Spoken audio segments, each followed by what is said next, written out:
In our last segment, we met Louis Nona, the proprietor of Parkway Foods. We talked about it going from a vacant building, shuttered, no business, to full of vibrancy. And now I have the head of the Detroit Economic Growth Corporation, Roderick Miller, to talk about the DEGC. Mr. Miller, thank you very much for coming, and thank you for what you're doing for the neighborhoods. When we hear about the DEGC, we think it's all about the downtown. First of all, for our uninitiated viewers, tell us, what does DEG stand for? DGC is the Detroit Economic Growth Corporation, and what we're really all about is economic growth citywide. We are the city's public-private partnership responsible for helping to grow the city, and we not only do things downtown, we do things in the neighborhoods. We hear about the great stuff you're doing at Harmony Park. I mean, I sit up in the cigar bar and I hear the little developers talking about, yeah, I want this piece, yeah, I want that piece. We hear about Queen Lillian, we hear about all that, but we don't hear anything outside of there. What is going on in the neighborhoods besides this beautiful parkway development here? So the neighborhoods are a critical focus of revitalization of the city. And citywide, we're seeing amazing things happen in the neighborhoods. And what's happening is that it's not at the same scale as downtown, so a lot of time it goes unnoticed. But we've got our Green Grocer program, which has assisted over $5 million in investing in grocery stores around the neighborhood. We've got the Motor City Match program, which just announced 27 buildings that are going to get dollars for facade improvements and other things to move businesses into those things around the neighborhood. We've got our D2D program, which has grown the spend between small businesses in the city from $550 million 3 years ago to almost $1 billion. D to D, what is that?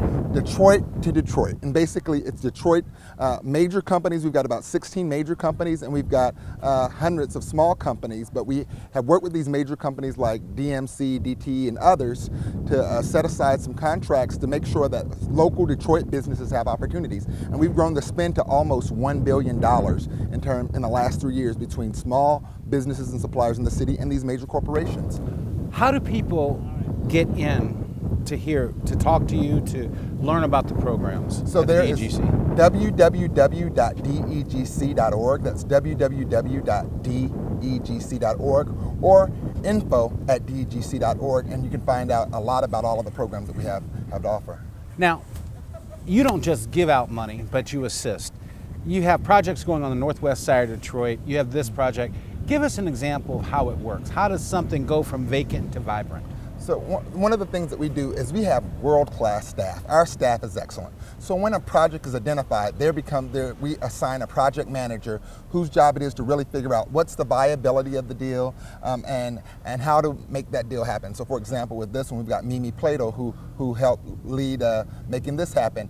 And through the DGC and our partners, we were able to bring over $1 million in investment to this project, which has over $5 million investment in the revitalization of it. We were able to also offer lead in financing, putting together the financial structure and helping to bring the types of resources to the table. So that's the kind of thing we can do. We can bring resources to the table, technical assistance, other partners, and really try to figure out, we're a partner in helping these businesses grow.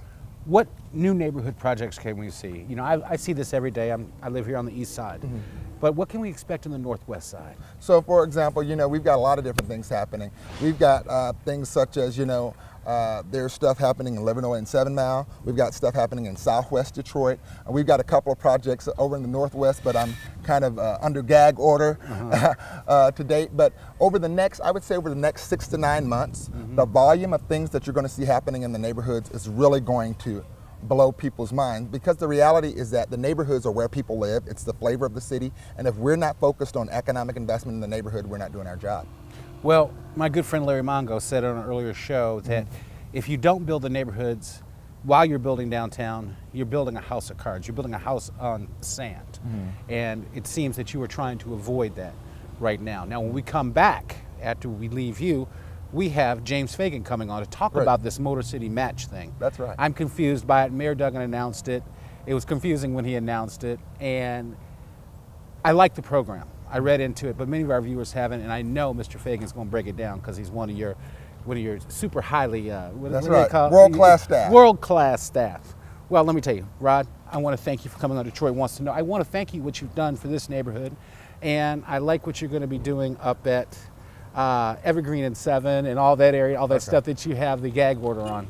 All right, so thanks again, and please come back on Detroit Wants to Know when you can. Thanks for having me. All right, ladies and gentlemen, we'll be right back with James Fagan He's going to talk about Motor City Match. Get your pens out and ready, because a lot of you, I know personally, can benefit from this. Your businesses can grow. I'm thinking juice bar up in the Avenue of Fashion, something like that. Yeah, come on back.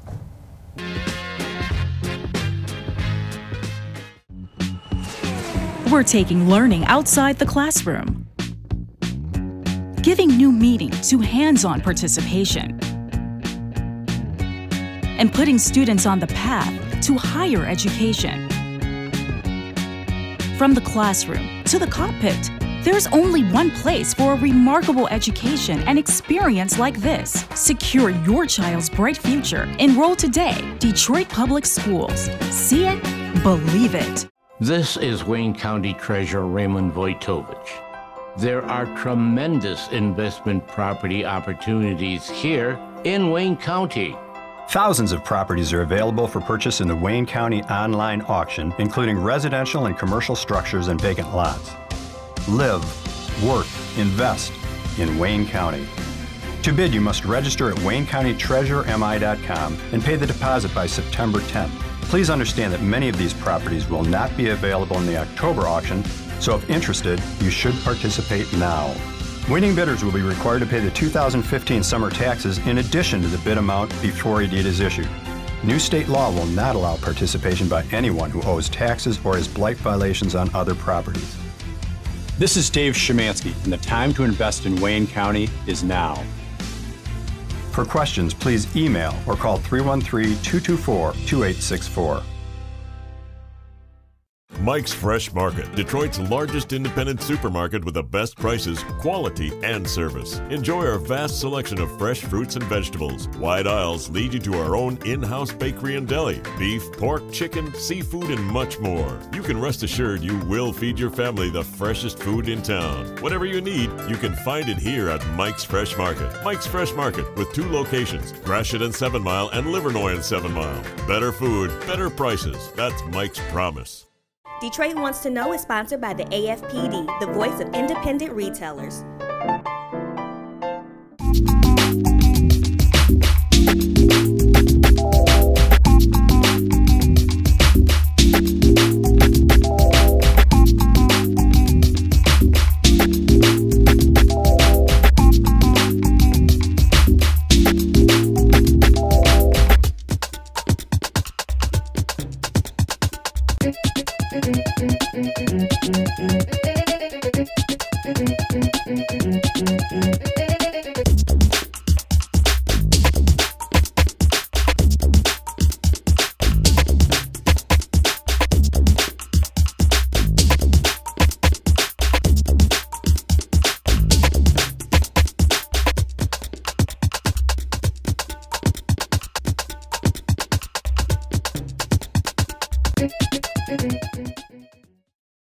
Here at Quicken Loans, we take special pride in servicing clients that serve our country. My name is Marjorie Reyes. I'm a Chief Warrant Officer. I am very grateful and appreciative that Quicken Loans can offer service members VA loans. It was very important for me to be able to close and refinance my home quickly. I wanted to lower my mortgage payment.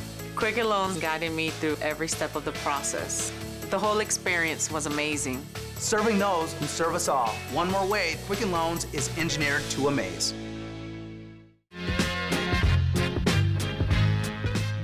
Welcome back to Detroit Wants to Know. One of the programs that the Detroit Economic Growth Corporation administers is the Motor City Match program.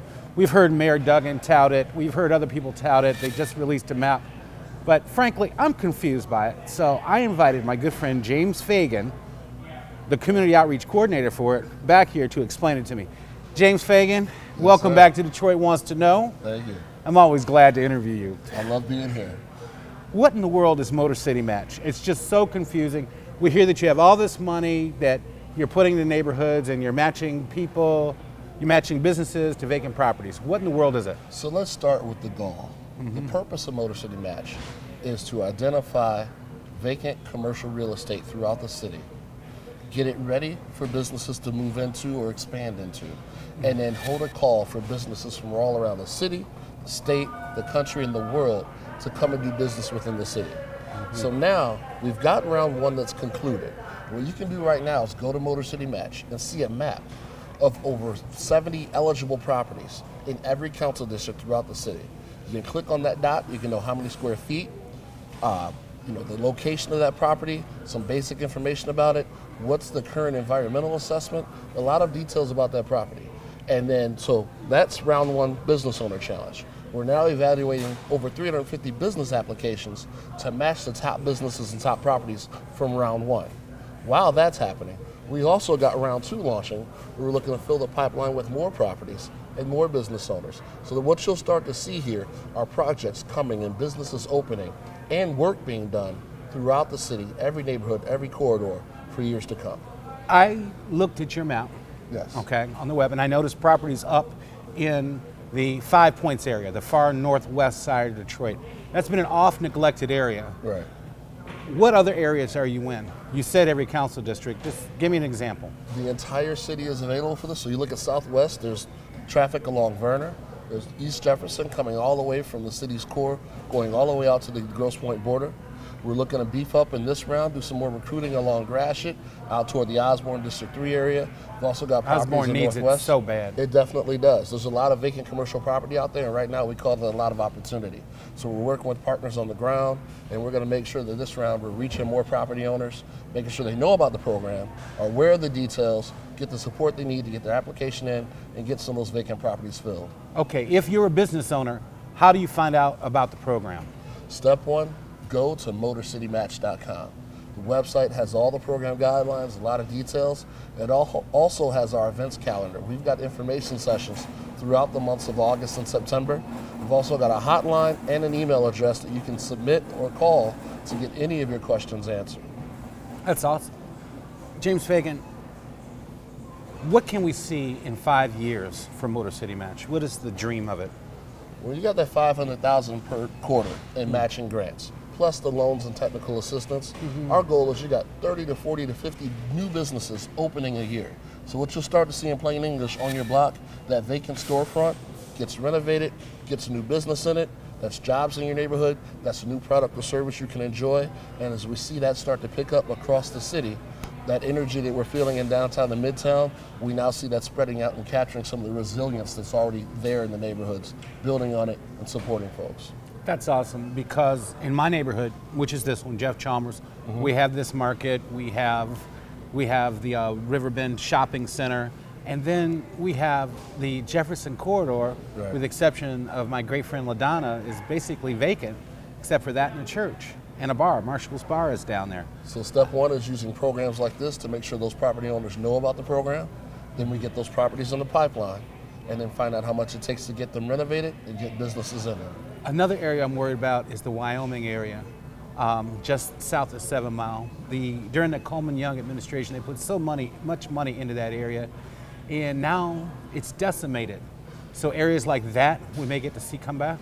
It's citywide, so there's no restriction on neighborhoods. If it's a commercial property with 4 walls and a roof, it can be eligible for the program. All right. James Fagan, thank you for coming back and explaining Motor City Match. No problem. All always right. Happy to be here. And I'm always love to interview you. Ladies and gentlemen, we'll be right back with Nikki Pardo-Jones. And it's an amazing thing that she's doing with her nonprofit. We'll be right back. Building Entrepreneurs. If you're an entrepreneur, stay tuned.